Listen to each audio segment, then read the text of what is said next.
rends grâce. Je te rends grâce, Jésus, pour tous tes bienfaits. Gloire et honneur te soient rendus, Jésus.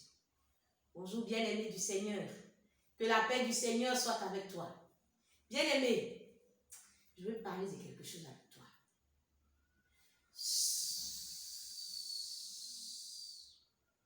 Silence. Et Dieu parle pour toi. Et Dieu parle à ta place.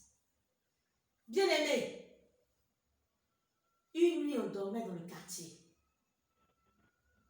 Quand notre sommeil était profond, à 4 heures du matin, on entendait une voix dans le quartier. Une femme a commencé à crier. Voleuse de mari là, voleuse de mari là. Tu as volé mon mari. Tu n'as pas honte. Tu n'as pas honte. Tu te fais voir dans le quartier alors que tu es une voleuse de mari. Et dit le nom de la jeune fille. Ah, c'était un affairage, hein? Tout le monde a su dans le quartier que la jeune fille qui est dans l'immeuble à côté était la maîtresse d'un homme marié. Et c'est sa femme qui était venue à 4 heures du matin faire des histoires. Et quand la femme parlait, elle dit que son mari est là. Elle dit son nom, il faut sortir, il faut sortir. La jeune fille est sortie à son balcon. Ah, je ne vous dis pas. Elle a lavé la femme. Elle l'a insultée. Ah, c'était pas petit injure. Elle l'a insultée même. Je ne peux même pas. Je ne peux pas dire les mots.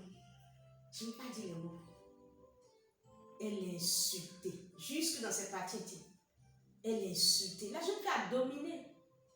Elle a dominé même. Ouais, c'était pas du jeu. Elle a insulté, insulté, insulté, insulté, insulté. Et les gens du quartier sont sortis. Non, madame, calmez-vous, il ne fait pas encore jour. Et c'est là, en ce moment, que la femme explique qu'à 2 heures du matin, la jeune fille lui a envoyé un SMS. Son mari avait découché. Donc, elle n'avait pas le sommeil. Et la fille lui envoie un SMS qui lui dit que toi, tu n'as pas dit que tu es mariée. Il est avec moi ici. Voici ce que nous sommes en train de faire. Puis elle lui décrit tout. Et puis en bas, elle met des injures encore. La femme n'a pas dormi. Elle dit, ah, cette fois-ci, c'est tout. À 4 heures du matin, elle s'est levée. Elle est venue devant lui. Elle a commencé à insulter la jeune fille. Mais la jeune fille a tellement dominé. Tellement dit des choses vilaines que pour finir, même la femme avait honte. Donc les gens sont allés soutenir la femme. Non, il faut rentrer chez toi, il faut rentrer chez toi, il faut rentrer chez toi. Je veux dire à quelqu'un, je veux dire à une femme, je veux dire à un homme, ne cède pas à la provocation. Ne cède pas à la provocation. Je veux dire à un homme, je veux dire à une femme, tu es déjà victime, on te trompe. Ne te fais pas encore ridiculiser. C'est quoi tu veux dire? Toi, tu n'es pas habitué à ce genre de vie. Tu es une femme, tu es dans ton foyer, tu es tranquille. Quelqu'un qui habite ton mari, mais quelqu'un qui habite ta femme, la personne est déjà gamée. La personne t'attend déjà au tournant. La personne ne veut pas jouer avec toi. Et toi, tu vas te livrer pour te faire encore humilier davantage. Le monsieur n'est pas sorti. La jeune fille t'a insulté copieusement. Tout le monde t'a regardé. Et puis tu es parti avec la honte. Ne cède pas à la provocation. Bien-aimé du Seigneur, ne cède pas. La Bible nous dit, que le secours de l'Égypte n'est que vanité et néant. Le secours de l'Égypte n'est que vanité et néant. Et c'est pourquoi le Seigneur appelle tout cela du bruit qui n'aboutit à rien. Oui. Le secours de l'Égypte, oui. Ça ne donne rien. Recourir à ta force, recourir à ton palabre, recourir à tes muscles, recourir à tes injures, recourir à tout cela, à tes amis qui vont te soutenir, etc. Et j'en passe. Tout cela, le Seigneur dit, le secours de l'Égypte n'est que vanité et néant. Et il appelle cela du bruit qui n'aboutit à rien. Bien-aimé du Seigneur, regarde Aguera. Abraham a parlé. En Genèse 20, la Bible nous dit que Abraham est arrivé à guérir avec Sarah, sa femme. Abimelech a enlevé Sarah pour faire de Sarah sa femme. Tu as entendu Abraham a parlé quand ça s'est passé. Abraham n'a rien dit. Mais tu sais ce qui s'est passé? Quand Abraham a fait silence, il n'a rien dit. Dieu a parlé pour Abraham. Dieu a parlé à la place d'Abraham. Je veux dire à quelqu'un que ce n'est pas tous les jours on parle. C'est quoi tu veux dire? Ce n'est pas tous les jours on parle. Laisse Dieu va parler à ta place. Abraham n'a rien dit. Hein? Dieu est parti à Guérar, trouver Abimelech dans son songe et lui dit, toi Abimelech, rends Sarah sinon tu vas mourir parce qu'elle a un mari. Abimelech s'est levé, il a commencé à trembler comme ça. Il a dit Sarah, laisse Dieu va faire ton palabre. Laisse Dieu va faire ton palabre. Laisse Dieu va faire ton palabre. Sois tranquille, ne crains rien. Ne crains rien, que ton cœur ne s'alarme pas. Devant ce bout de tison fumant, c'est bientôt fini. Est-ce que tu réalises que c'est bientôt fini?